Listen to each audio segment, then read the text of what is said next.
इस कहानी के अगले भाग को देखने के लिए चैनल को सब्सक्राइब करें और बेल आइकन दबा लें, जिससे हमारी नोटिफिकेशन आपको मिलती रहेगी।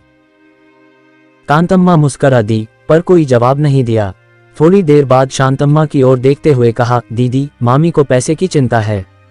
डॉक्टरों पर उनका विश्वास नहीं है। देखती हो न। शांतम्मा को कोई उत्तर न सूझा। वह मंदहास कर रह गई। वेंकम्मा की त्योरियां बदल गईं। पैसे की चिंता? चिंता किसे नहीं है। जहां गुड़ है वहीं चींटे जमा होते हैं। ये व्यंग्य वाण छोड़ वेंकम्मा अपने कमरे में चली गई। कांतम्मा के चेहरे का रंग बदलते देर न लगी। उसके दिल पर यह जो आघात लगा वह आंखों में प्रकट हो गया। अब कोई चिंता नहीं, मेरी काकी महीने भर में चंगी हो जाएंगी। अरे काकी कहाँ है? इन शब्दों के साथ रमनैया हॉल में पहुंचा। अपनी पत्नी के चेहरे को देखकर वह चकित हो खड़ा रह गया। तुम डॉक्टर को क्यों बुला लाए? क्रोध भरी दृष्टि से रमनैया को देखते हुए कांतम्मा ने पूछा। नाक भौं सिकुड़कर रमनैया बोला, लाया तो क्या हुआ? कहती हैं उनके पास गुड़ है और चींटे आकर उसे खाने को यहाँ जमा हो गए हैं। ये शब्द कहते कहते कांतम्मा के नेत्र सजल हो उठे। दहलीज पर खड़ी शांतम्मा उसके पास आकर बोली, वह तो हमारी माँ जैसी हैं। उनके कहने का हमें बुरा नहीं मानना चाहिए बहन।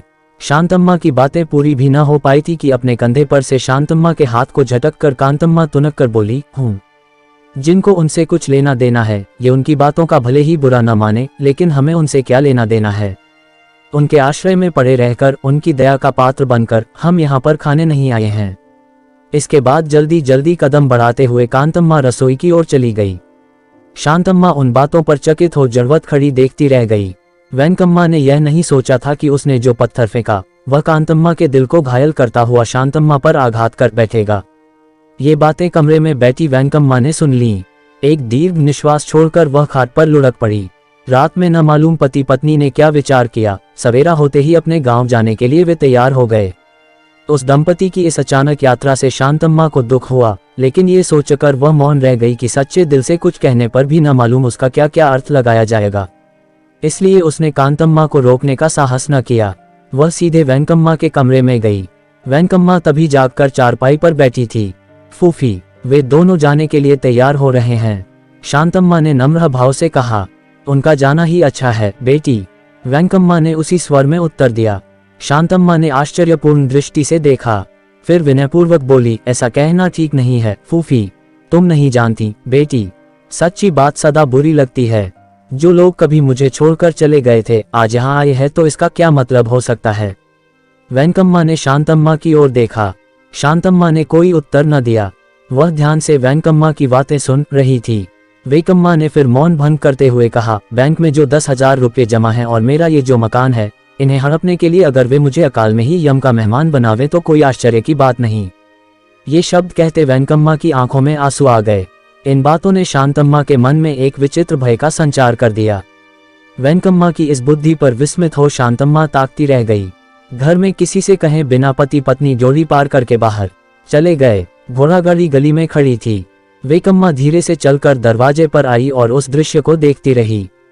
कुछ सोचते हुए उसने एक कदम आगे बढ़ाना चाहा, लेकिन पैर फिसलने से नीचे गिर पड़ी। गाड़ी पर सवार होने वाले रमनैया ने घूमकर देखा। वह माँ कहकर घबराता हुआ वहां पहुंचा। कांतम्मा भी गाड़ी से उतर आई।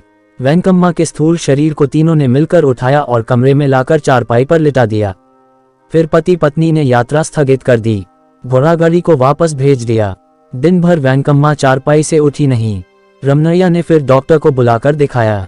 डॉक्टर ने रोगी की जांच करके बताया कि पक्षाघात का असर हुआ है। रमनैया का खुला हुआ मुंह खुला ही रह गया। डॉक्टर उसे देखकर यह समझ ना पाया कि ऐसा आश्चर्य के कारण या आनंद या चिंता के कारण हुआ। कांतम्मा ने पूछा, क्यों, क्या हुआ? डॉक्टर लकवा बताते हैं, रमनैया ने कहा। लकवा? मायरी? बड़ी बड़ी आंखें बनाकर जोर से कांतम्मा ने कहा। शांतम्मा उनकी बातें सुनकर आंचल से आंसू पोंछते अंदर चली गई। दूसरे दिन वेंकम्मा की वाणी मूक हो गई। कांतम्मा घर की मालकिन बन गई। नौकरानी को काम से हटा दिया। घर का सारा काम शांतम्मा पर आ गया। काम से शांतम्मा को कोई दुख न हुआ, पर वेंकम्मा की हालत पर उसे बहुत ही व्यथा थी। एक दिन शांतम्मा वेंकम्मा के पैर दबा रही थी। वेंकम्मा शांतम्मा की ओर देखते आंसू बहा रही थी।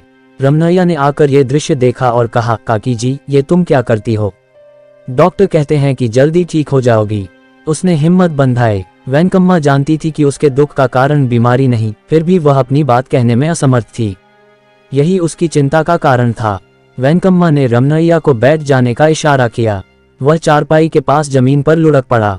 कांतम्मा भी ठीक समय पर वहां आ पहुंची। वेंकम्मा ने 10 उंगलियां दिखाकर 5 उंगलियां शांतम्मा को देने का संकेत किया। रमनैया ने अपनी पत्नी के चेहरे को देखा। कांतम्मा वेंकम्मा के निकट पहुंचकर बोली, मामी जी, जैसी आपकी इच्छा है वैसा ही करेंगे। अश्रुपूर्ण ननों में मूक संकेत से वेंकम्मा ने कांतम्मा से प्रार्थना की कि शांतम्मा अनाथ है, उसकी रक्षा का भार उन लोगों पर ही है। शांतम्मा के दुख का ठिकाना न था, उस पर वेंकम्मा की जो अपार ममता है और उसके हृदय में दया का जो सागर उमड़ रहा है, उसके प्रति कृतज्ञता का भाव प्रदर्शित करते हुए शांतम्मा ने सिर झुका लिया। उमड़ने वाले दुख की बाढ़ को रोकने का प्रयास करते हुए शांतम्मा ने आंचल का कोना दांतों से दबा लिया, लेकिन वह अपने दुख को रोक न पाए। वहां से उठकर अपने कमरे में चली गई। पैर फिसलने के 1 माह बाद ही वेंकम्मा परलोकवासिनी हो गई। शांतम्मा जानती थी कि कांतम्मा ने वेंकम्मा के सामने जो वचन दिया था उसे वह नहीं निभाएगी। कांतम्मा शांतम्मा के प्रति जो अनादर का भाव दिखाती थी उस पर वह मन ही मन व्यथित हो रही थी, लेकिन श्राद्ध कर्म के पूरा होने तक वह सब कुछ सहती रही। श्राद्ध कर्म के पूरा होने के दूसरे ही दिन कांतम्मा और रमनैया से विदा लेकर रवि को गोद में लिए शरीर के कपड़ों के साथ शांतम्मा पूरब की ओर रवाना हो गई। इस कहानी के अगले भाग को देखने के लिए चैनल को सब्सक्राइब करें और बेल आइकन दबा लें, जिससे हमारी नोटिफिकेशन आपको मिलती रहेगी।